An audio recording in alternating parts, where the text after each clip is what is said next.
Star Wars. The most divided fandom I have ever seen and has ever been a part of. Credits will do fine. No, they won't. And I need to talk about it. Credits will do fine. No, they won't. Delicious hot schmoes.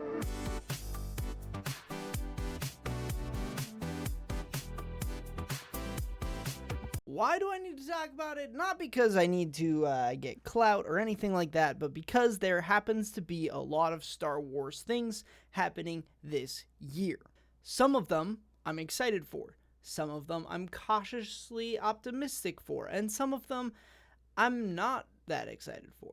But more Star Wars, hopefully, means more good Star Wars. So let me know down in the comments whether or not you agree, disagree, or want me to change my mind about any of the things that I am about to rant about. This is where the fun begins. Here's the thing. Star Wars is my favorite IP. Of any nerdy anything, it's Star Wars. I don't love all Star Wars. But I do love the IP of Star Wars more than anything. Obi-Wan! Hello, Dex.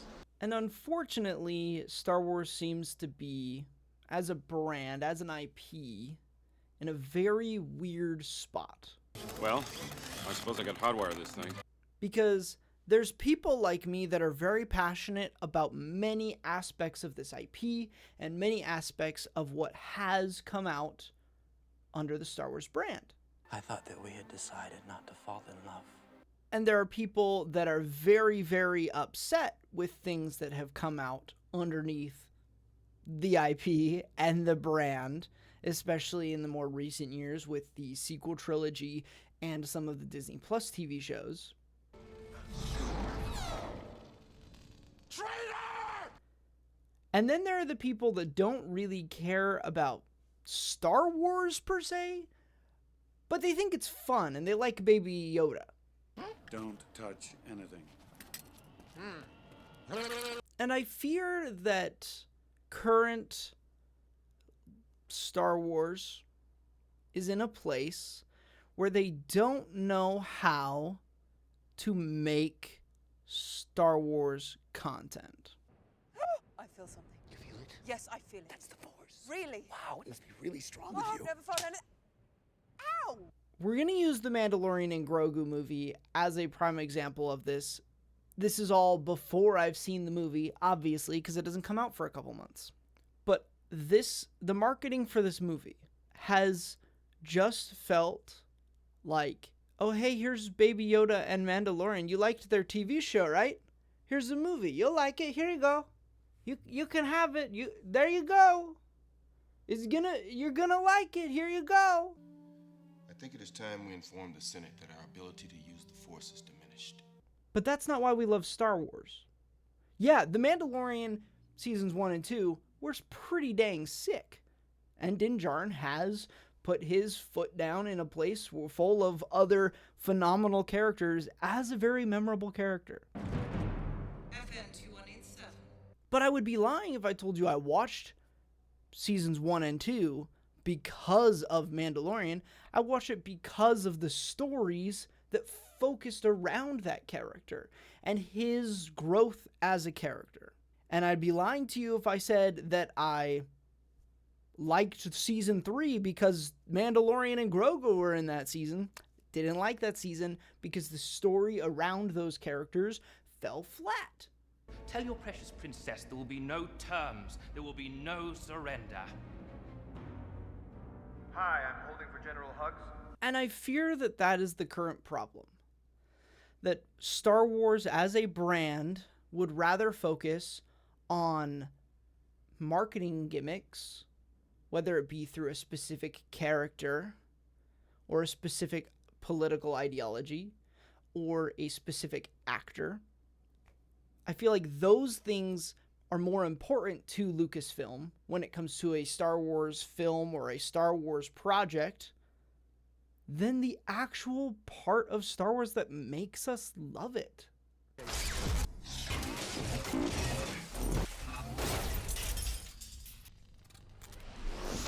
Say what you will about the prequels, original trilogy, or the sequel trilogy, but at least I can say that there are elements in all of those trilogies that are unequivocally Star Wars.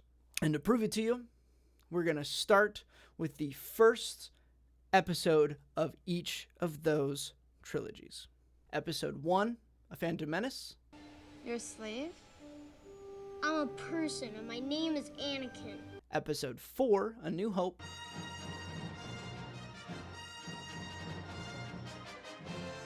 And Episode 7, The Force Awakens.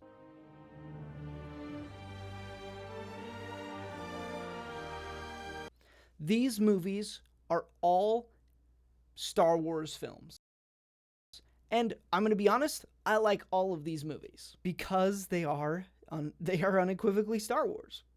And they do set up the rest of their trilogy in a good way.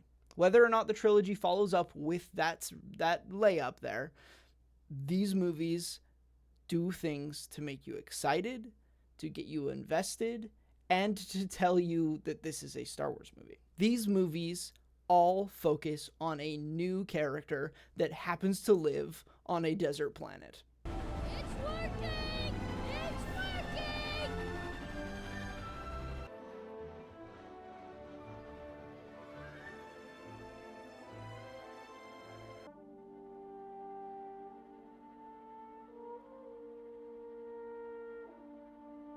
This isn't necessarily anything that has to do with Star Wars, but that, just to point it into perspective, these movies start the same. They start with a character that is isolated, is not tied to the broader universe until someone shows up. In the case of Anakin Skywalker, it's Qui-Gon Jinn and Padme Amidala. Are you an angel? What? In the case of Luke Skywalker, it's R2-D2 and C-3PO. Help me, Obi-Wan Kenobi. You're my only hope. And in the case of Rey, it's Finn and BB-8. What about that ship? That was garbage!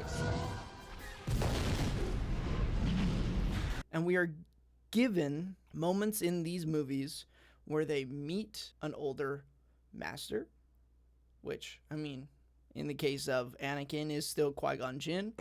Concentrate on the moment. Feel. Don't think. Use your instincts. In the case of Luke Skywalker, it is Obi-Wan Kenobi. Obi-Wan Kenobi. Obi-Wan. You know him. Well, of course I know him. He's me. And in the case of Rey, I would argue that it's Han Solo. Han Solo! Hey, Maz. These characters learn about the universe. They get into and out of situations that are not great. Too short for a stormtrooper? Huh? The last day of the Republic! Wait, I'm tired! Anakin, drop! Go! And their mentors all die in essentially the same way.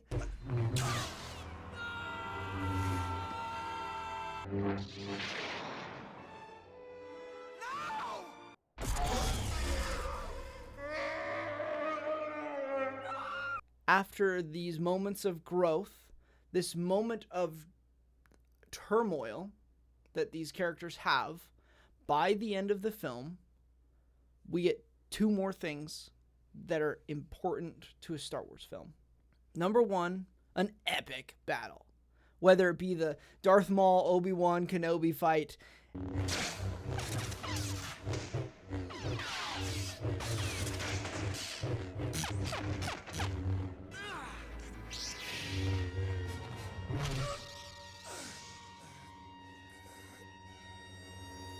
or the trench run. Use the Force, Luke. Let go.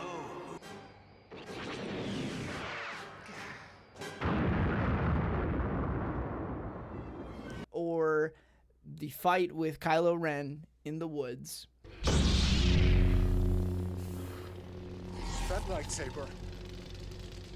It belongs to me. Those moments hold a lot of weight for these characters. They are epic moments. And at the end of each of those moments, we are left with something that is incredibly important in Star Wars. And that is hope.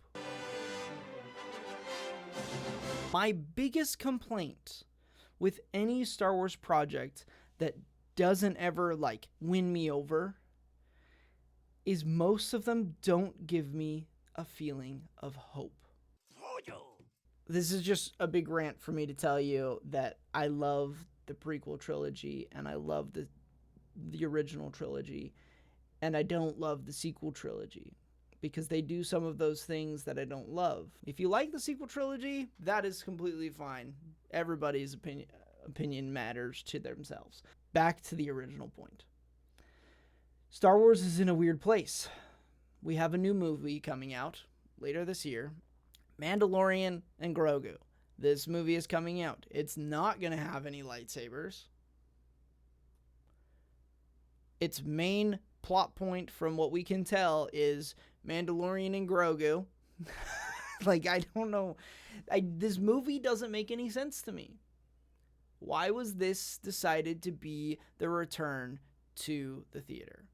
I could be mistaken. I could be proven wrong, and maybe this movie is incredible.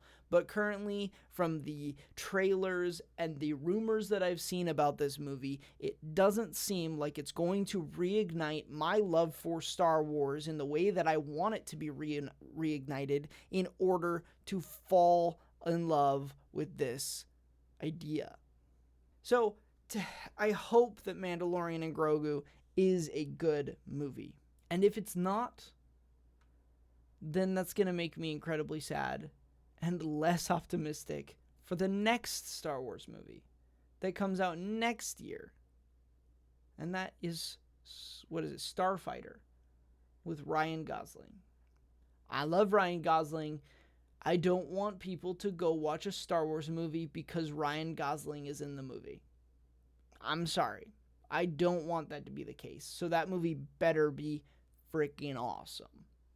If you disagree with me, let me know down in the comments. But at least we can agree on one thing. If we can agree on one thing, it's that all bad Star Wars projects are still better than the movie Tombstone. Because that's the worst movie in the world. I've never seen it, and I never will. Peace. Delicious hot schmoes.